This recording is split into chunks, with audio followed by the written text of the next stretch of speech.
The Acting Brunch. Hi, Lindsay. Hello. Hello, you all right? Thanks for joining me today for a virtual acting brunch.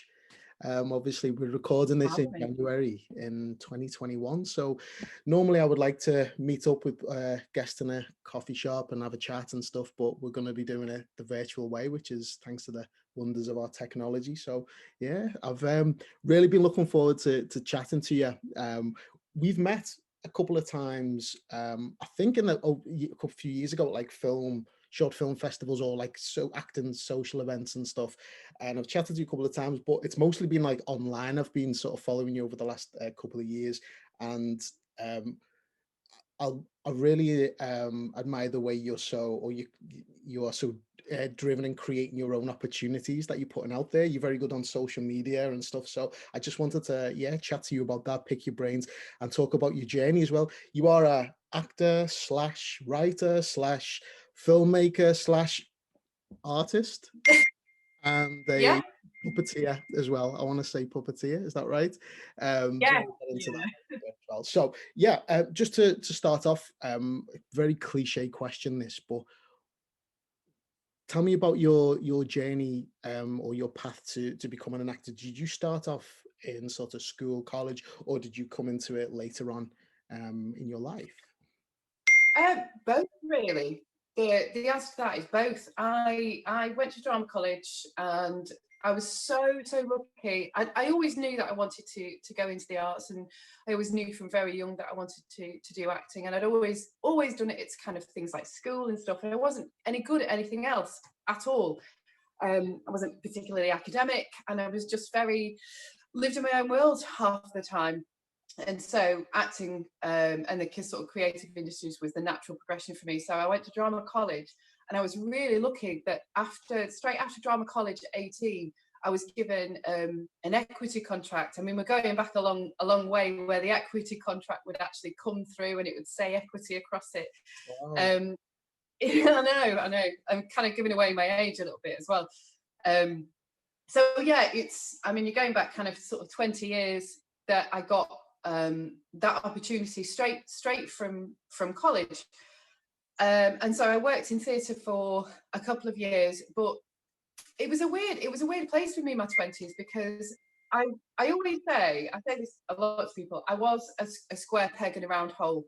And I remember one of my acting coaches at college said to me, you don't fit, don't try and be the girl next door, don't try and be this, you look a certain way, you'll figure it out. Eventually you'll figure out where you sit. And I think that's one of the biggest journeys for most actors, is just saying to themselves and being honest with themselves and just going, what kind of actor am I? What do people think when they see my face? What do people think when they hear my voice? All those kind of things. And I just couldn't figure that out at all in my 20s. And I think a lot of young actors go through that. And I was this square peg trying desperately to fit into a round hole. And so I thought, do you know what? I'm going to give myself a bit of a break.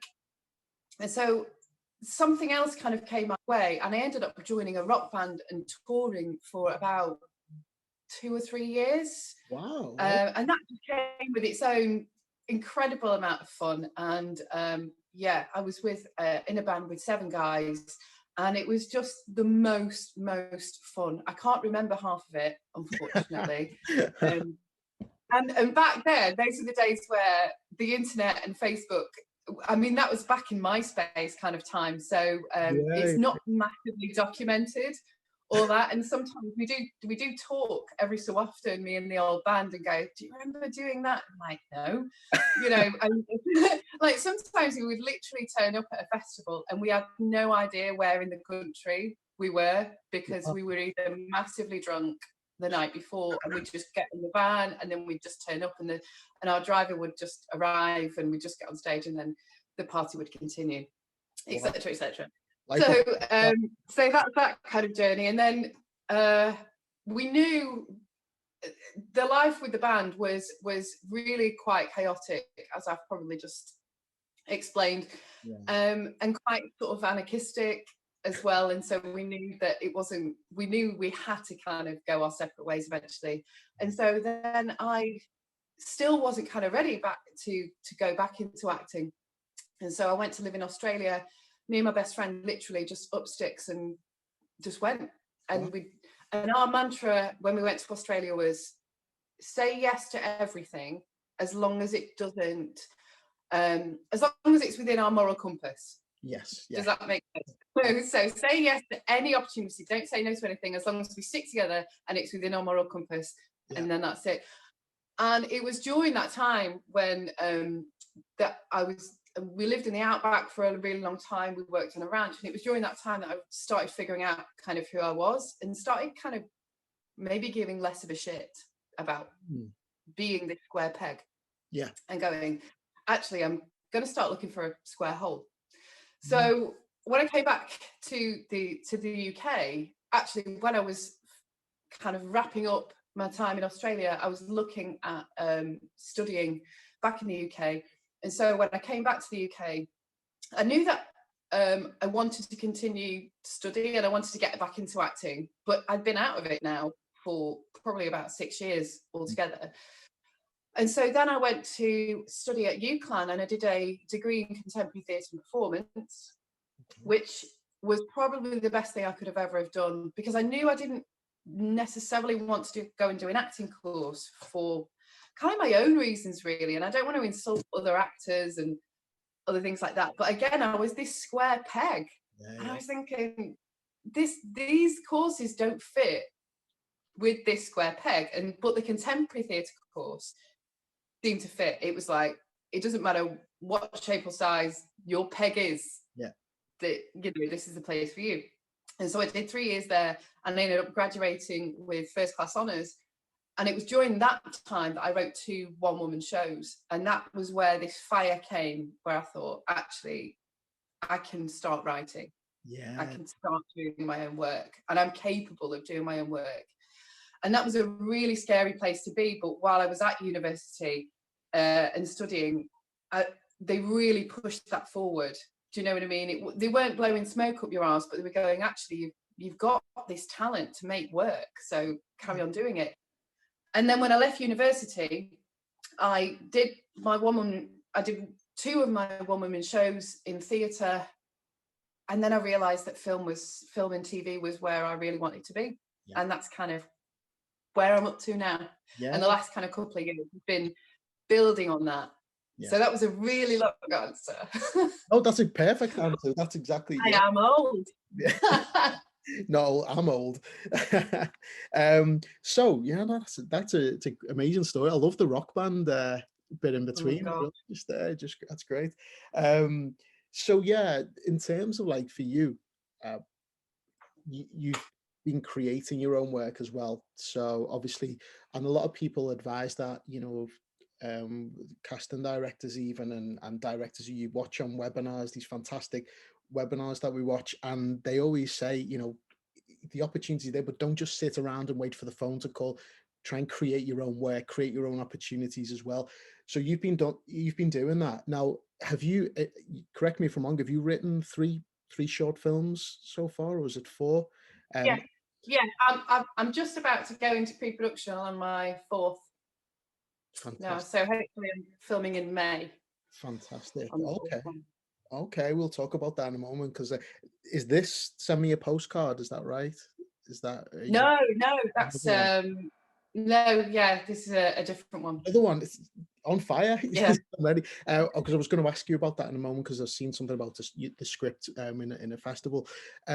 So your first sort of film that you created, I remember chatting to you a couple of years ago, and I think you were about to put it into production. Is it the one about you being in a band? Is that right? Is it Lions and? Oh my God! Yeah, Lions, Tigers, and Bears is going back about 4 years ago now. That was the first time I thought I've got a whole script together, and again I think if you can pull out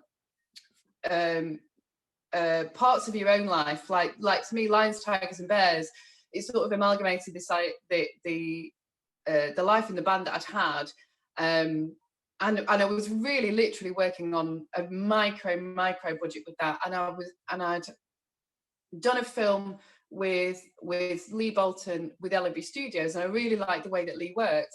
And I had this idea for Lions, Tigers and Bears, and I just went to Lee and I said, look, I've no idea what I'm doing, but I know that I want to make this. And so he kind of scooped me up underneath his sort of wing and went, let's do it, let's make it. So that was the first one that I ever did. And then kind of that progression has, you know, grown, or well, I'd like to say organically, but I have done a lot of work like sort of behind the scenes of figuring out what it all means to start making content and making films. So absolutely, yeah. And that's also why I was thinking of that Lions and Tigers and Bears, because that must have been, because that what's your first one, once you've got through that hurdle of that, and you've had, you know, some great help from Lee and stuff, and it's then you've been, as you said, figuring it out and learning as you go along and stuff like that. And that's part of the journey which you know, when you're going to look back on in the future and go, oh, that it was all worth it, you know, all that work. But so your next film that I was gonna ask you about was one that's currently doing the rounds, Enter Nirvana. Now, I watched the trailer for that, and it's very short. It's away, and the synopsis was a woman's journey to find peace leads to esoteric depths, is what I read, and I'm really intrigued by it. Now, you've been sending that around the festivals and stuff. Obviously, now we're in a lockdown. I assume, did that film get finished before COVID struck in March last year? We were really lucky actually, because I ended up making well, Puppy finished in we filmed Puppy in 2019, and it was finished in January. Like the whole entire edit was finished in January, and then I filmed Enter Nirvana in February, and then the editor did a really fantastic job, and we worked it. So the filming was finished before even lockdown was a thing. Right. And so Enter Nirvana, the full edit, that was then finished in, I think, March, and then it went straight into festivals from then. Fantastic. So Puppy was 2019 then, was 2019. Yeah, we filmed, because it was over the course of the year, because I ended up being in hospital for a big chunk of the filming, and we had to sort of separate the two. Right. I had this kind of, well, again, I suppose this is really important to talk about, because it's really pushed me forward. And I had this kind of near-death experience where I ended up having to have this enormous surgery and opening up. I have a big long scar across my stomach where I nearly died, and that was what Enter Nirvana came out of. Is that I went, oh my gosh, like it was all, I don't want to sound kind of cheesy, but it was this kind of moment of going, how can I take something that was so ridiculously bonkers and turn it into some kind of art?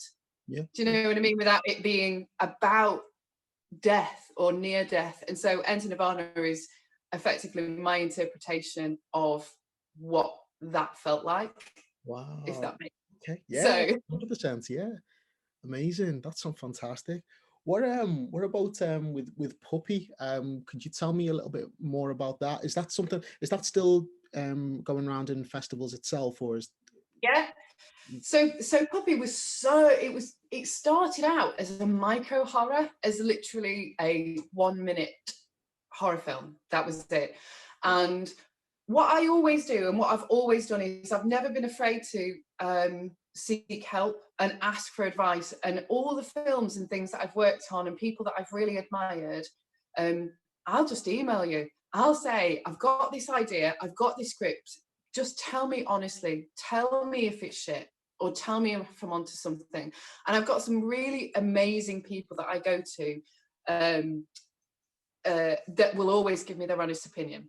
Yeah. And so Puppy, he said, it's a good micro horror, but it's a really good idea. So you need to develop it, you need to sit on it. And so it actually took over about 9 months to completely write. And it ended up being inspired by true events. And that's when it turned into a psychological thriller rather than a horror. It had this kind of, through all the advice that I was getting from other people, of this different character development and this and that and this and that, it ended up being so much bigger than I thought it was going to be. And so I had this script and I was really happy with it. And then I went to Mark Zammit, who's a filmmaker in London, and just said, I've got this really big idea. This is the budget that I've got for it. What do you think? And he's like, yeah, let's do this. Wow. So that's the kind of story for that, really. That's amazing. It's great though, as you said, not be, and I think that's the thing with a lot of people, it's being afraid to ask sometimes, Don't be afraid. I mean, what's the worst thing? Either someone's going to ignore your email, or, well, that's probably the worst thing, is that you can, I've had loads of, like, I have been quite lucky, because most of the time when I reach out to people, they have got back to me, or they've got back to me a couple of months later, or this or that, but never be afraid to ask. Yeah. Because nobody's ever going to say, how dare you email me? They're not, are they? They're just no one's ever going to do that. So exactly. I think that's, if I was going to give anybody any advice, it's reach out. I've had people come to me and say very similar things. What was your journey? What was your way? And everyone's got their own journey of how they're going to make films. But I think the first thing is don't be afraid to ask. And people apologize for asking me. Like, don't apologize. If I've got time, I'll sit down with you and we'll have a conversation about it. Yeah. Do you know what I mean? Because I feel really fortunate to have been in this position now and to have made these short films and to keep on making them. So of course I'm going to sit down with you. We're all in the same boat. We've all chosen this career path, so we might as well start helping each other up. 100%. That's one thing as well, because I've again online, that's like myself, I'm always happy to help people whenever they want to ask a question, and just because I'm still on my path. I'm not at the top or anything yet, but whatever I can give to someone, I love to do. And I think that's so important. I think the communities like with that Act on This, Ross Grant Act on This community, absolutely fantastic for that, and people just helping each other, and it's so important, because it's such a hard industry, isn't it, to crack and get through. So as long as we're standing side by side, it's there's no secret code, there's no secret book that I'm hiding away. Do you know what I mean? It's not like, oh well, I'm not going to tell you how I did this, because all of it has been, every single thing that I have done has been through networking. And if I work on a project, if I get hired as an actor on a project, a lot of the people that I now seek advice from, I've worked for. Yeah. Do you know what I mean? I've got amazing directors and amazing DOPs and amazing script writers that I've just maintained that relationships with from years ago. Yeah. Over the course of my sort of acting career, I've always kind of, even if it's once a year, checked in, how you doing, not for any gain, but those relationships are built really naturally over time. Yeah. And that's where I would say, always network, have that community around you. Yeah. Because you're never going to lose by having that, because it's such an insular life that we lead, that's constantly looking for attention or validation or this or that. Then if we can, we're all in this together, aren't we, at the end of the day? Without sounding cheesy, we are. So true though, isn't it? Yeah, it's 100%. So with your acting career, we said we've been talking about some of your films, you creating your own work. You've I've seen you popping up on a couple of adverts over the last couple of years as well. But one thing that really stood out was a cracking credit you got for Coronation Street. Now, I watched your show reel and I seen the clip, the part, and I think I might maybe around the time that you did it, you might have put the clip up. And it was great. It was a really prominent role as well. This isn't just, this was a cracking role. You sat on the couch with Leanne Battersby, is that right? Yeah. And it was awesome. So I just wanted to ask what your experience from that. Now, obviously, is that when you got that must have been a fantastic job to get. Did you do this? Was it 2020 or was it 2019? When did you get that job? I got that job in 2020, and the day that I was supposed to film, we went into lockdown. Was it that? So, yeah, the day. Classic. So I would have been cast at at the beginning. So sort of probably either end of February, the beginning of March. Yeah. And so the day I was supposed to film it, we went into lockdown, and I thought to myself, they might write it out. You just don't know, because I wasn't quite sure where the storyline was going, and I thought, well, if it's written out, then I can't. There's no point crying over it. It was a really good role. I really liked Josie, and it was some really solid, good chunks of scenes. And the thing is that I'd been up for so many roles. Like, I'd been in Coronation Street about 3 years before, playing a doctor, and with this one, I'd gone in, and each role wasn't for me. And sometimes when a role's not for you, but you think, I'm happy I'm here. I'm happy I'm in the room. But with Josie, you don't want to. It's hard, but you don't want to get too attached to certain roles. So when obviously the call came through and they said, you've got the role of Josie, I was absolutely thrilled. And then almost immediately it was taken away. And then over the course of lockdown, I tried not to think about it that much, but I'd be lying if I said I would have been gutted if I couldn't have filmed it. And so I went in when they started filming again, and they were starting to bring those day characters back in. That was I was one of the first that they brought in, as day outside of the regulars. I was just bloody thankful. I had this big beaming smile across my face all the time. It's like, I'm just so happy to be here. No, it's wonderful. If anybody who's ever auditioned at Coronation Street or worked on it, they're amazing. They're just so bloody. You just feel as though you're part of the furniture straight away. So just keep pushing. And like I say, I've been for so many roles over the course of the last couple of years. You just keep going. You've just got to keep going. 100%. And when you get a role like that, and it does come through, and it's all those other times, it just makes it worth it so much, especially when you get it taken away from you temporarily, or you're not too sure, like you did which is there. But no, mate, it was a group. The scene that's on your show reel anyway, fantastic. So that's amazing. And again, it puts you up a level now, and hopefully some more to build on. What was your way of dealing with lockdown in terms of like for your acting? Was it a case of, do you know what, just got to get it is what it is, we're gonna have to just push through, see what happens down the line, or did it affect you much? Well, the first thing I did, I think in that first week, I panicked and I downloaded the Duolingo app, and I thought, I'm definitely going to learn Spanish. That lasted about 3 weeks. 3 weeks.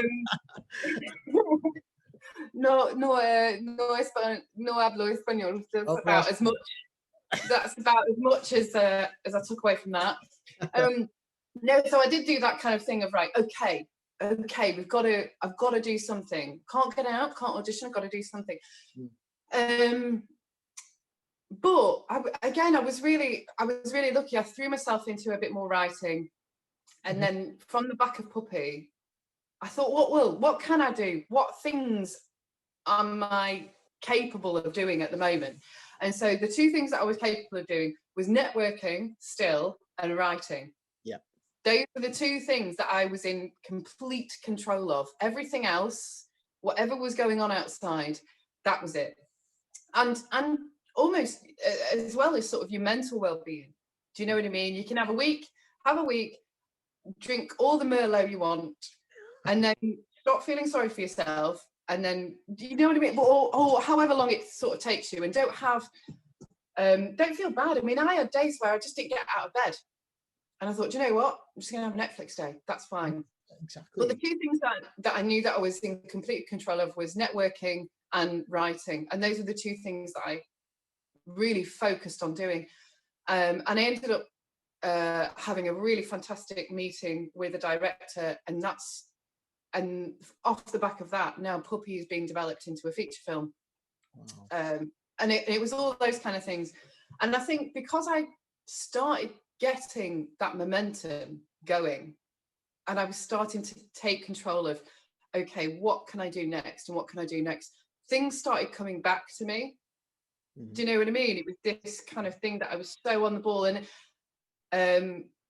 I maintained a sense of positivity about it, that during lockdown, I was so lucky that I ended up filming, and I ended up auditioning and filming a pilot under kind of COVID restrictions, and it's for a brand new comedy, and I got one of the lead roles in that, and that was filming with a London a company in London.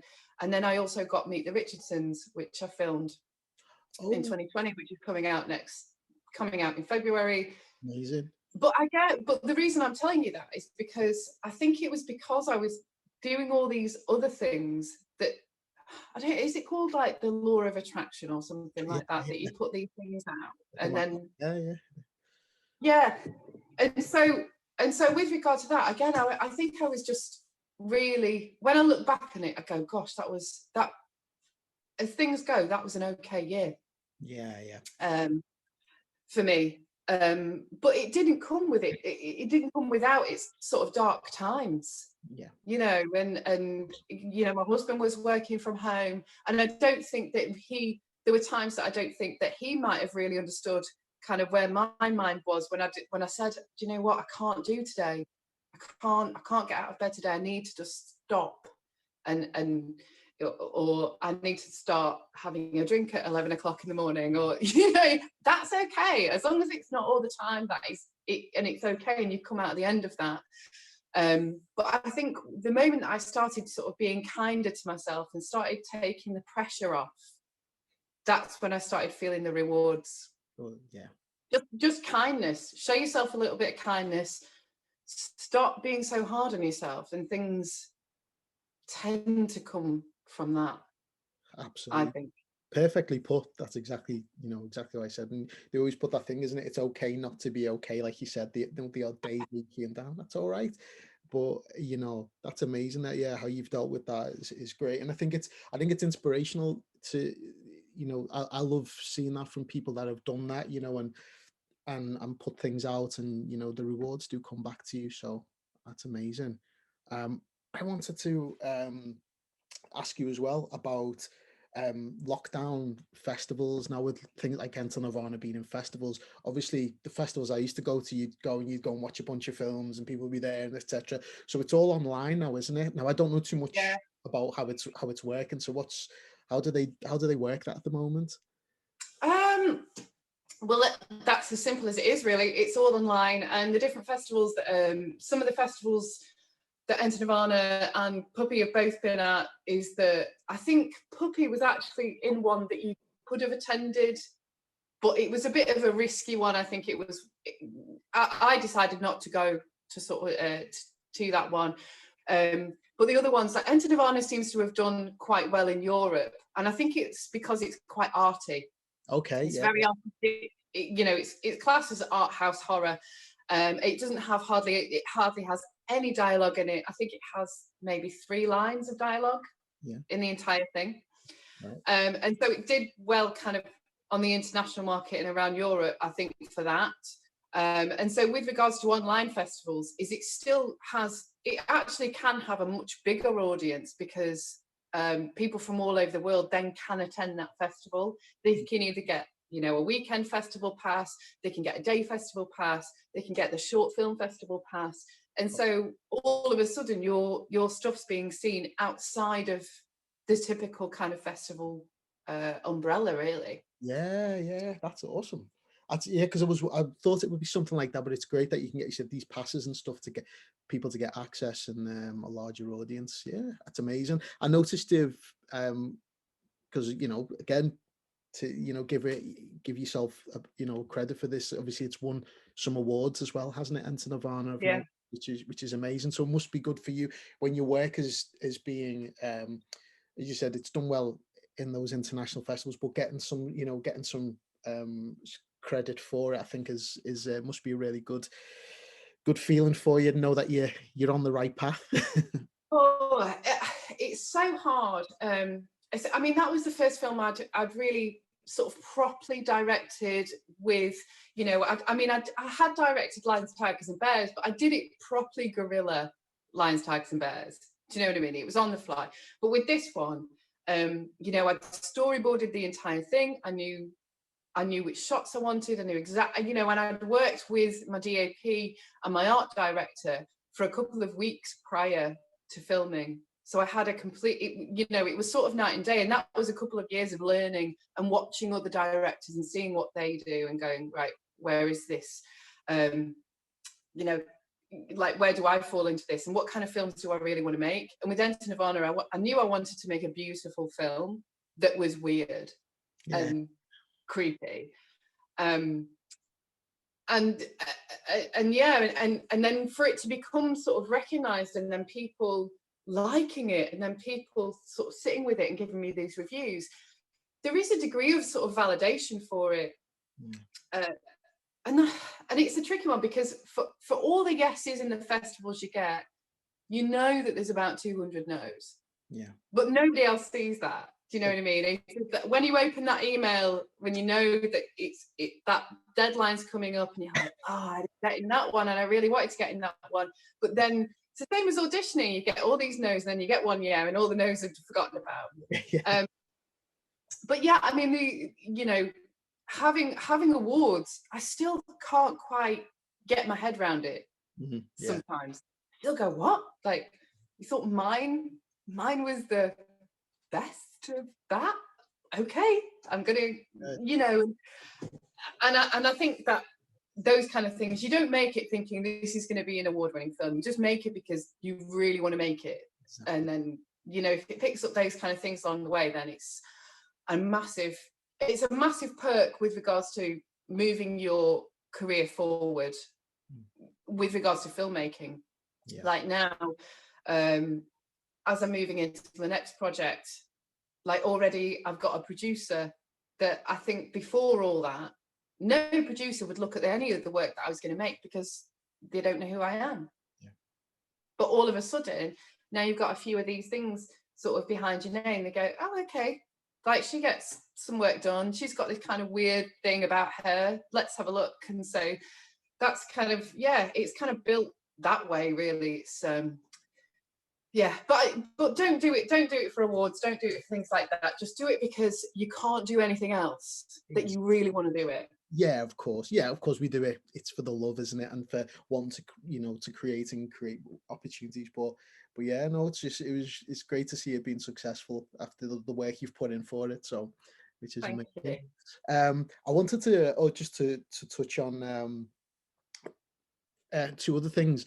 One is I noticed that, I don't know if it was last year or the year before, you probably still do it. You used to put a lot of puppets on, pictures of puppets and videos of puppets you're making. Now, yeah. Is puppetry something that's big that's been in your life for a while, or is it something that you've started doing in the last couple of years? No, I mean, it really started when I came back from Australia. I had no job, didn't know what to do, and I kind of reached out for some work, and a really, really good friend of mine said, I need a puppeteer. And I was like, shit, I've never done it. And I went, yeah, of course I can puppet. Yeah, of course I can do that. Yeah. And so I went along, and I ended up being a puppeteer for him for about 5 years, kind of on and off.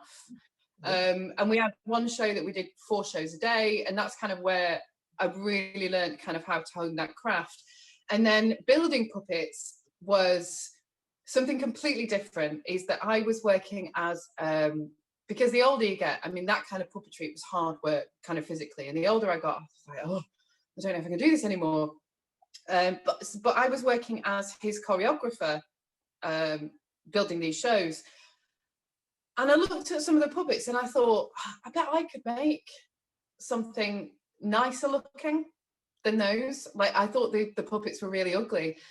And so I just said, if I make you one and you really like it, can I build your puppets for you? And so I built him a prototype of the kind of puppets that I would make. And then I got the contract.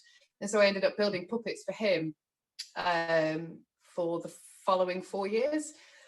And That was me hustling. It's so cool though. That was something so different, because the video you put, there was, that must, obviously you said you started creating more of them then. There was you had like a line of a load of them out there, but they were really, really cool puppets, and you were doing a bit of a couple of voices and that, but excellent. It's so good. Well, those puppets were, sorry, gosh. Yeah, so every year I would build about 150 puppets that go over to Sweden, but obviously during lockdown, the puppets couldn't go. So now I have over 150 puppets in my back bedroom waiting to go. That must be an interesting. So, yeah, my weird puppet thing. That's cool.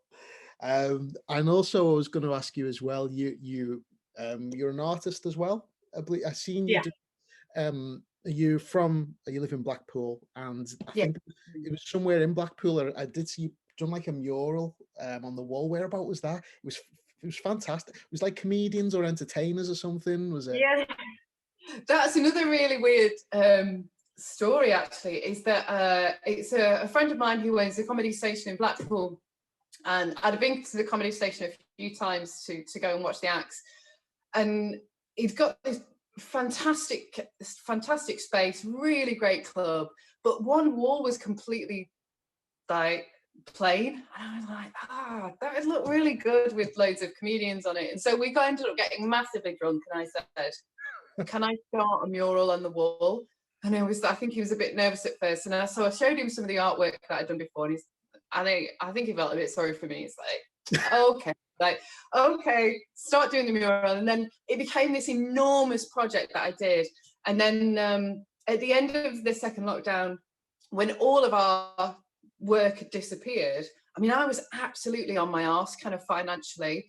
And so I'd been spending loads of time at the comedy station. So he said, come and work for me. So I started working there on a Friday and a Saturday. So I got to watch loads of comedians every weekend. So I ended up being part of the staff, which is what I was trying to say. Ended up kind of being there and never leaving. That's a great story. Fantastic. Yeah, so just to the in terms of like what going forward, obviously we're in another lockdown at the moment in the UK, but obviously the entertainment, the acting world, the TV especially, is still going ahead. What projects are you involved in going forward? I know you've mentioned about the feature film, etc. Is there anything else that you're doing at the moment during this lockdown to that you wish to talk about? Well, I've like I say, I've just managed to get a producer interested. I'm really excited. I've never worked with a producer before, and sort of off the back of Enter Nirvana, he'd seen the work that I was doing, and he said, "Have you got any more projects coming up?" And I said, "Actually, I've got this sci-fi horror that I've just written," and so he read the script for that, and really, really loved it. And then we just had a production meeting yesterday, and we start hopefully filming in beginning of May. Yes. Exciting. Exciting. It really is. Yeah. Brilliant. And yeah, do you do any, or is voiceover? So I've been watching a lot of some really cool videos and regarding voiceover at the moment. Ross Grant was doing has done a cracking couple of webinars and stuff regarding it. Is voiceover something that you're into yourself, or are you getting into? Yeah, I have done some voiceover work before. I think the last thing I did, again, that was I'd done a voiceover reel with Alex Gregson. He's a sound engineer from Manchester. Check out his studio, by the way, if you can. He's based in Manchester, and I've done a voice reel with him.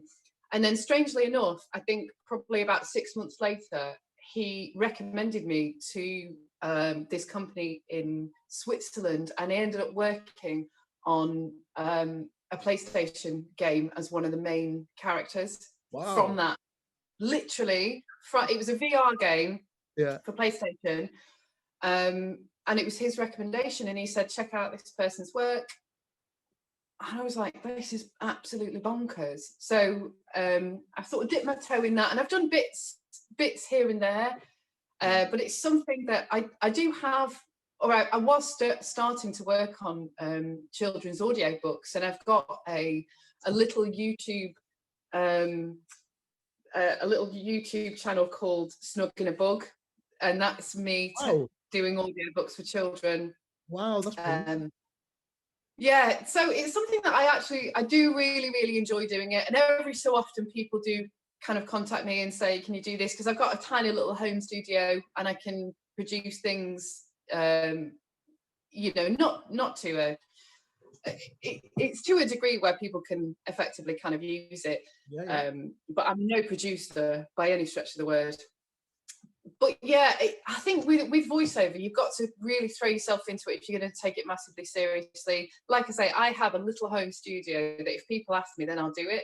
And I think it's just something that, as actors, it's another tool for us, isn't it? It's another tool for our kind of arsenal. Like, you've got a great accent that you can use. Mine's pretty kind of northern but neutral, and so if people want that kind of clear authoritarian voice, they tend to come to me.